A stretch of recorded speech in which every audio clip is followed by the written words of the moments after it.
kebutuhan pokok dari ayam. Nah, kebutuhan pokok ayam itu apa saja? Ada udara, kemudian air, dan pakan. Nah, selain itu, kita juga harus memberikan perlindungan bagi ayam. Nah, perlindungan bagi ayam ini ada apa saja? Salah satunya adalah dengan vaksinasi.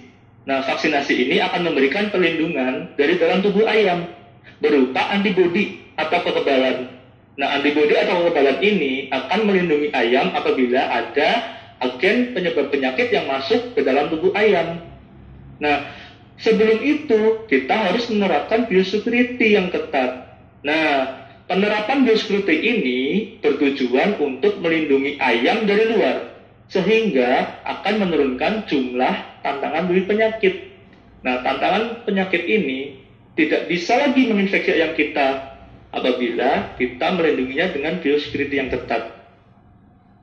Nah, selanjutnya kita akan mengenal prinsip-prinsip dari biosecurity. Nah, secara bahasa, biosecurity ini terdiri dari dua kata, yaitu bio yang artinya hidup dan security yang artinya perlindungan atau keamanan.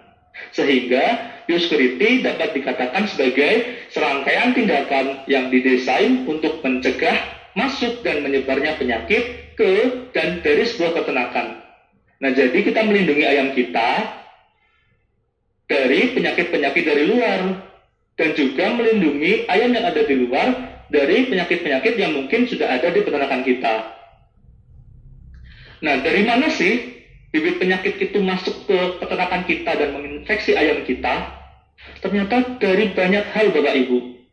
Yang pertama, dari ayam sakit. Nah, ayam sakit ini punya potensi besar menularkan bibit penyakitnya ke ayam kita.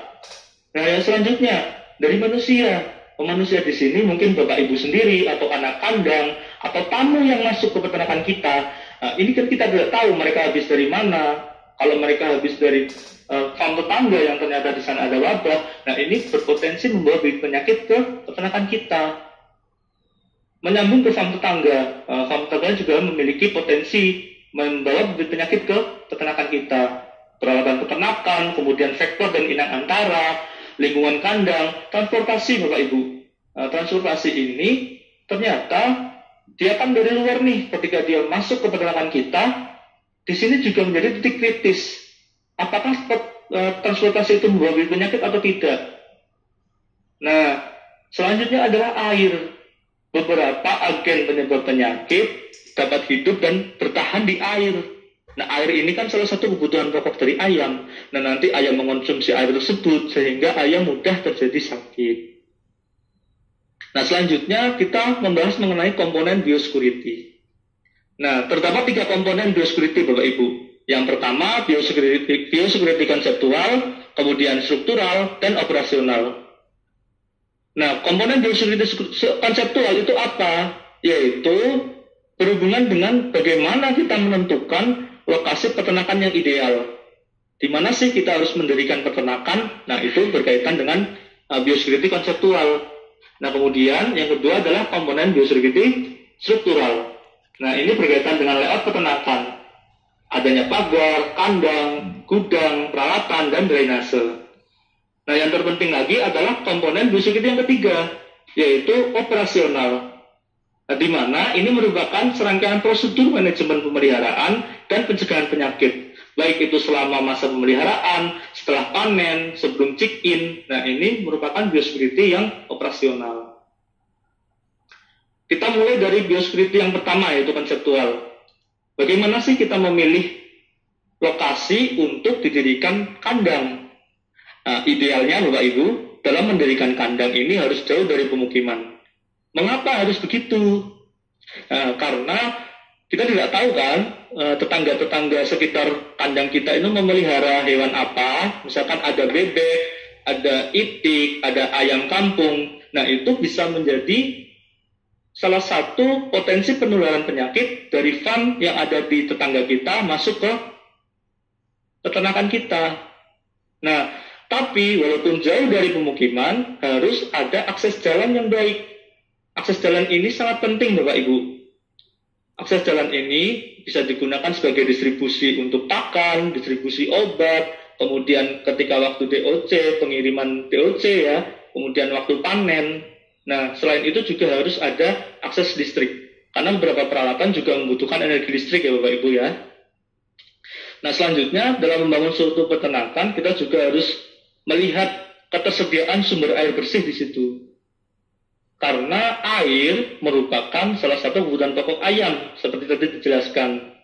Nah, kita harus memastikan nih, selama kita memelihara ayam, ini harus selalu tersedia sumber air. Nah, air digunakan untuk apa? Air selain untuk minum, juga untuk melarutkan beberapa obat, vitamin, kemudian vaksin, juga untuk pelarutan beberapa desinfektan. Nah, jadi sumber air bersih ini sangat vital, harus dipenuhi dalam mendirikan suatu peternakan. Nah, kemudian dalam mendirikan suatu peternakan juga harus fokus Bapak Ibu. Ketika kita ingin fokus untuk mendirikan peternakan ayam, ya sudah, ayam saja yang kita pelihara. Jangan memelihara hewan lain. Misalkan di kolong ini akan dimanfaatkan untuk memelihara itik. Oh, itu nggak boleh. Memelihara ayam kampung, itu juga tidak boleh. Juga termasuk babi Bapak Ibu. Ini juga tidak boleh ya. Ketika kita ingin fokus dengan peternakan ayam, ya sudah, fokus dengan peternakan ayam. Apabila ingin mendirikan peternakan lain, seperti babi, mungkin ada itik, itu hendaknya harus di lokasi yang berbeda. Nah, kemudian biosecurity yang kedua yaitu biosecurity struktural, di mana ini berkaitan dengan posisi-posisi dari gedung-gedung yang kita bangun. Misalkan ada gudang ransun, kemudian kantor, kemudian ada pintu gerbang dan sistem desinfeksi di depan, kemudian ada pos satpam dan mes karyawan. Nah, gedung-gedung ini hendaknya berada di lingkungan kandang yang paling depan, lingkungan farm kita yang paling depan, karena masih banyak akses, masih ada tamu, kemudian ada kendaraan pengangkut ransun. Nah, ini kembali punya potensi membawa penyakit dari luar, sehingga agar tidak menginfeksi kandang kita harus ada batas. Nah, di sini ini diletakkan di depan ya Bapak Ibu ya, supaya tidak terlalu dekat dengan kandang kita. Nah, kemudian secara struktural, ketika kita mendirikan kandang, khususnya kandang panggung ini, ketinggian lantai juga harus diperhatikan. Idealnya 1,5 sampai 1,75 meter. Nah, ini untuk apa Bapak Ibu? Ini kan nanti kotoran ayam kan akan turun ke sini nih. Nah, ini akan menumpuk di sini. Nah, kotoran ayam ini akan mengandung atau mengeluarkan bau amoniak. Nah, bau amoniak ini nanti akan naik. Nah, ini melindungi ayam dari bau amoniak dengan tinggi sekian, 1,5 sampai 1,75, sehingga meminimalisir Bapak Ibu efek negatif yang ditimbulkan dari bau-bau amoniak yang nanti akan dikeluarkan dari kotoran. Nah, kemudian dalam membangun kandang juga, khususnya kandang open ini, arah kandang atau arah bangunan kandang ini harus diperhatikan. Idealnya, arah bangunan kandang untuk open house ini membujur dari timur ke barat. Tujuannya untuk apa? Tujuannya adalah untuk meminimalisir cahaya yang masuk ke dalam kandang.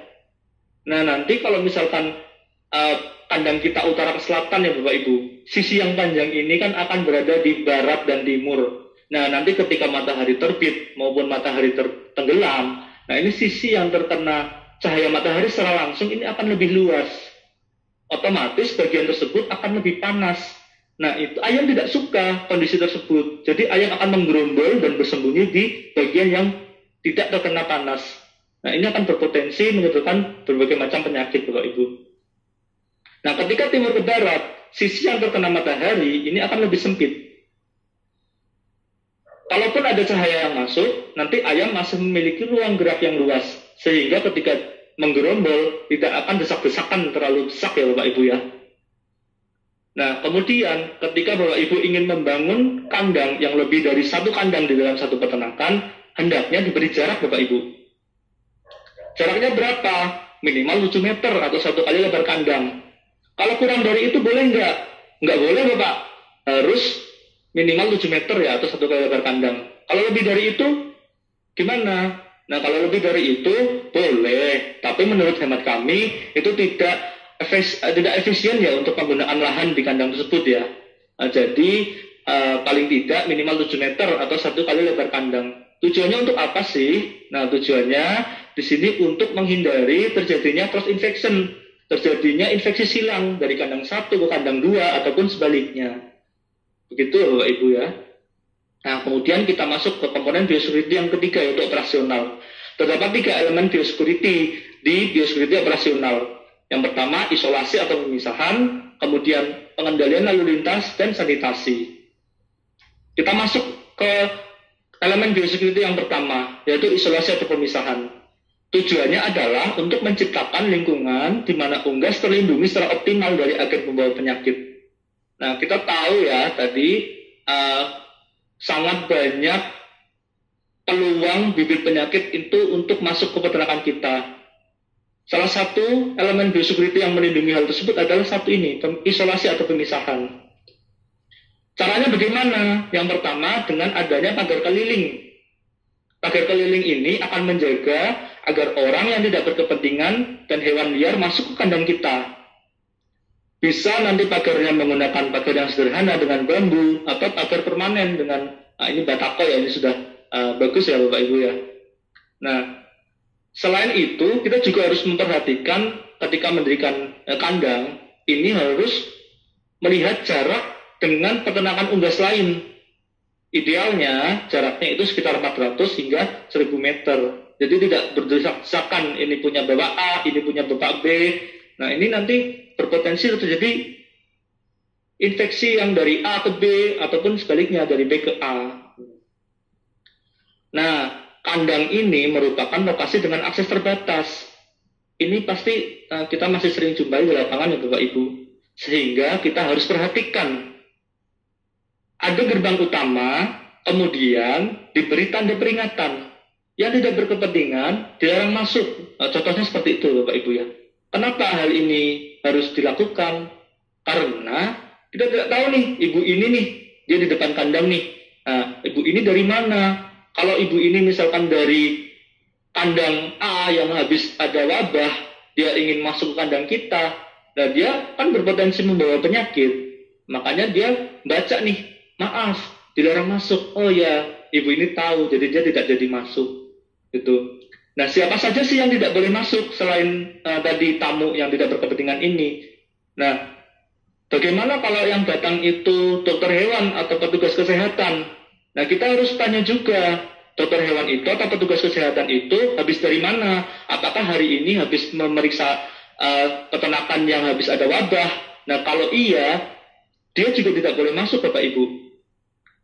Terus yang boleh masuk siapa? Misalkan ada truk membawa pakan, boleh masuk tidak? Tentu boleh, Pak. Pakan kan salah satu kebutuhan pakan, kebutuhan pokok ayam ya. Nah, ketika ada yang boleh masuk, tapi tetap harus memperhatikan komponen biosecurity yang lain. Yaitu misalkan kendaraan tersebut harus didesinfeksi terlebih dahulu. Iya, tadi ya. Nah, itu harus dilakukan ya Bapak Ibu untuk